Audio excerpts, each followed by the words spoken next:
Yes, kama kawaida. Sasa leo tupo kwa watoto wawili kabisa ambao walikuwa wanaitwa Haki na Ukwa. Leo wametembelea katika hoteli moja. Wewe unalalala wewe vipi wewe?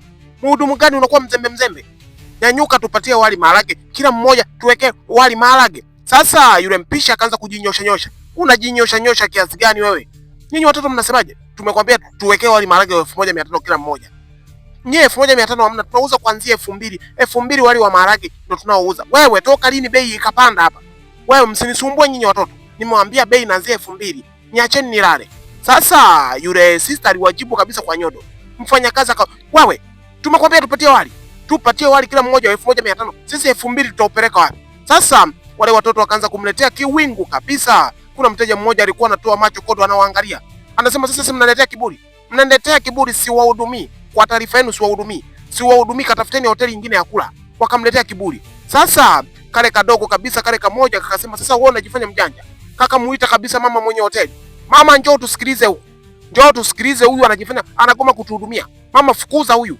Fukuza huyu, tunamwambia tupe wali 1500 tuko wawili tunampa 3000. Hataki. Hataki, anatuletea kiburi, anasema sijui wateja namna gani vipi. Mteja ni mfalme lakini anasema eti mteja ni nyani.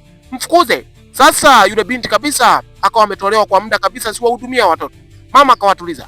Kaeni chini jamani, nawahudumia. Mama tupe wali wa 1500. Kila mmoja tujazie mama ntilie sahani ya bukujero mara 2 unapata 3000. Yule mama akawa amewasikiliza kabisa watoto kina Ukwa. Mama akawa na fly, wateja wake wameridhika sasa. Amepata kuongea nao vizuri. Jamani kila mmoja nimwekee nyama ngapi? Mama nyama hatutaki leo, hatuna pesa. Tuwekee tu wali huo 1500 mara 2 unapata 3000. Tuweke wali wa kushiba kabisa, tuna njaa ya kutosha. Sasa mama alianza kuwahudumia kabisa kina Ukwa.